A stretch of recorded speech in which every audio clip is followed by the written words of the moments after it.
另一方面，美国也继续强化其在亚太的盟友体系。美国总统拜登周二同上任第2天的日本首相岸田文雄举行了电话会谈，双方就强化日美同盟，为实现所谓自由开放的印太合作达成一致。就在近日，2架来自美国海军陆战队的 F-35B 战机在日本海上自卫队出云号准航母上进行了起降。这一日本自2战后首次从其舰艇上起降固定翼飞机，带有进攻意图之举，显然离不开美国的纵容。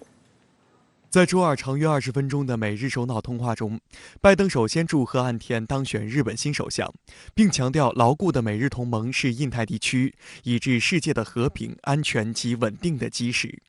拜登期望美日透过4方安全对话等机制强化双边关系，共同推动所谓自由开放的印太。岸田则强调，在他执政之下，日美同盟仍是日本外交与安全保障政策的基础，这一点不会改变。此外，双方商定要在应对中国、朝鲜等周边地区议题上进行紧密合作。讲到的时候就说自由开放的这个印太那只是他们一个理由，只是说想结合这些，甚至呢想把台湾扯进来的一个理由重要的他们还是说希望这个地方呢不要这个发生冲突。那如果说两岸统一的话呢，对这个美国来讲呢它的这个第一岛链呢整个就是要后退。那么对日本来讲呢，今后这个通过台湾海峡呢，对他来讲呢，也会呢产生很多压力，所以这方面呢，对他们讲是非常重要的一个问题。值得注意的是，岸田会后特意向媒体强调，拜登在通话中重申了钓鱼岛适用于所谓美日安保条约。特に大統領より日米安全保障条約第5条の尖閣適用を含め対日防衛コミットメントについて力強い発言が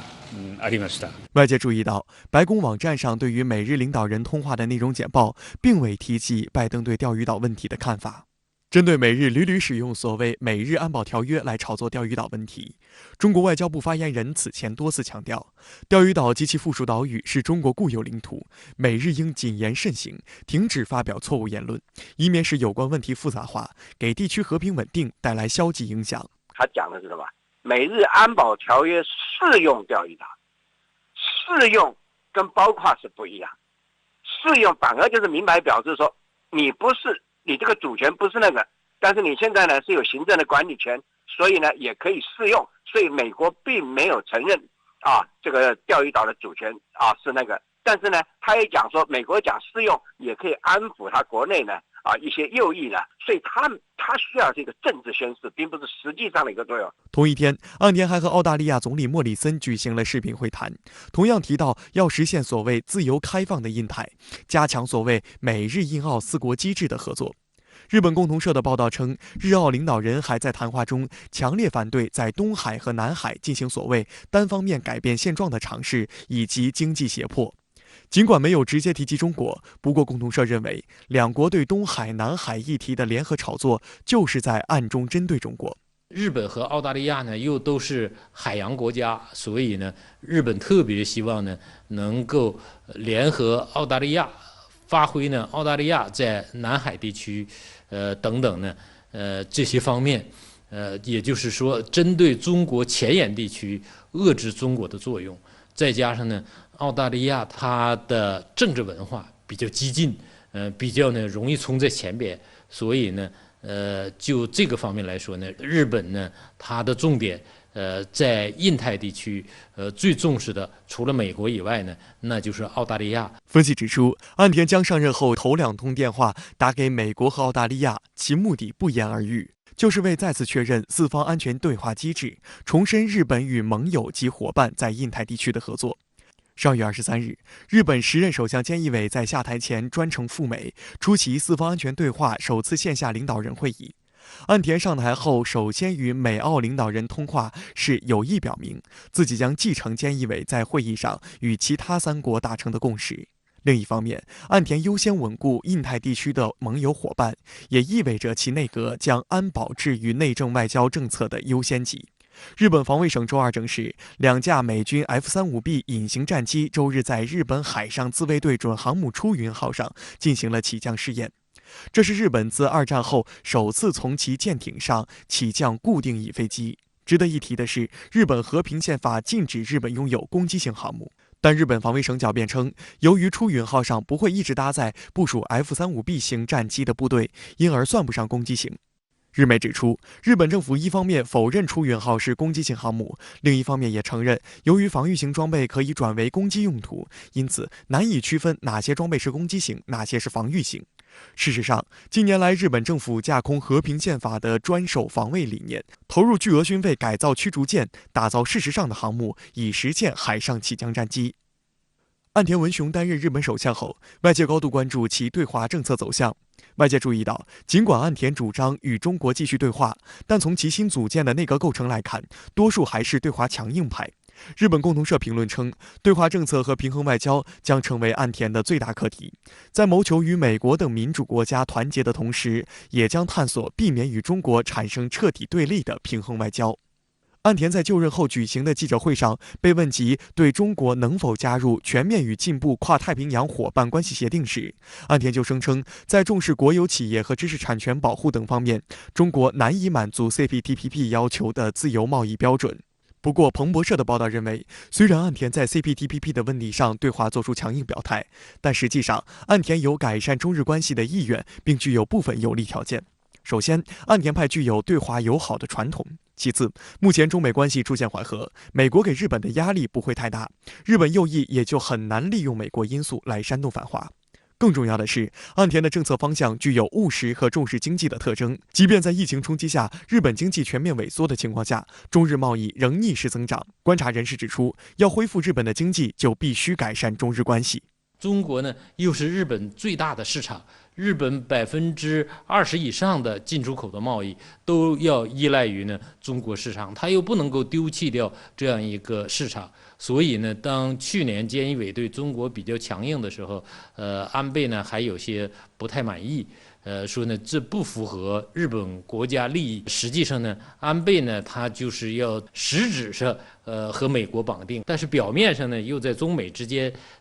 游刃有余。估计呢，岸田文雄也要采取呢相类似的战略，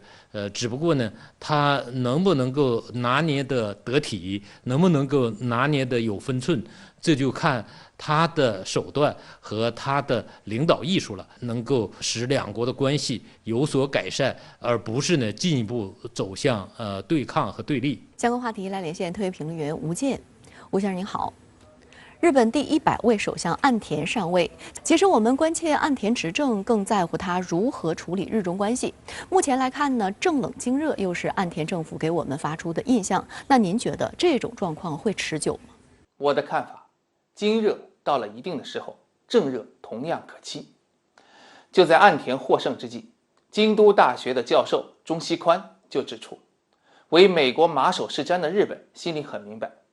中国 GDP 超过美国只是时间问题，而怎么超过已不是中国考虑的问题了。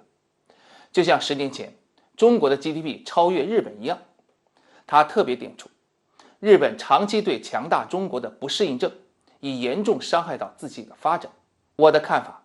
岸田与安倍、菅义伟一脉相承，对华战略疑虑不可能很快消除，但经济全球化的现实又决定了日本无法与中国切割，哪怕在美国敦促下，也不可能彻底的选边站队。这说明日本对华政策是具有可塑性的，关键看我们怎么去塑造。我个人看法，以不久前通过的 RCEP 自贸协定，再加上中国正式提出加入 CPTPP， 都对日本产经济造成了很大的吸引力。没别的，这些贸易安排不光改善了贸易和投资环境，促进了产业链、价值链的融合，更在于各国由于相互依存而有所克制，逐渐缓和原有的矛盾，实现经济一体化的同时，增进互信，添加沟通渠道。从实践看，缔结包容性的贸易协定，构建透明的地区秩序，有助于缓和紧张关系，为一系列的热点降温。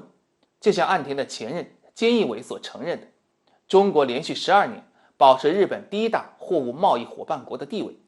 又有 RCEP 促成的中日首个直接自贸关系，和这样的国家相处，日本就不可能考虑去构建亚洲版北约。因此，我认为当中国软的足够软，硬的足够硬的时候，中日关系政冷经热的非常态终将被克服。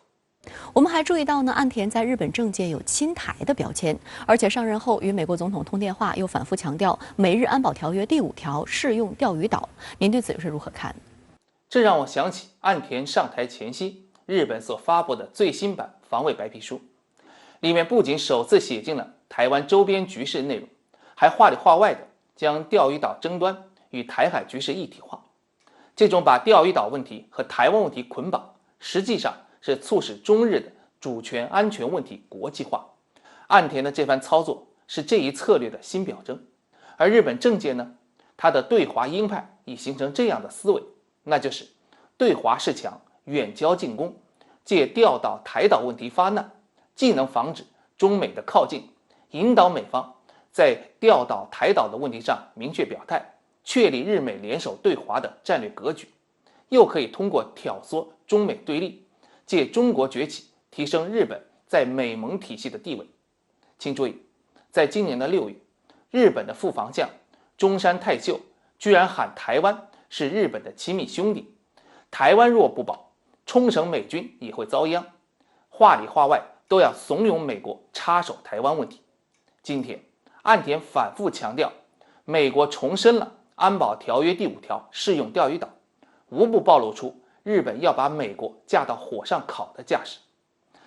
这种千方百计的拱火套路，您还看不出来吗？那就是日本已无多少勇气独自面对中国，我们应当做的就是搞好我们自己的事，将控局稳局的能力做到最优，从而真正使居心叵测者不敢越雷池一步。主持人，好的，也谢谢吴先生跟我们共同在线分享您的观点，谢谢。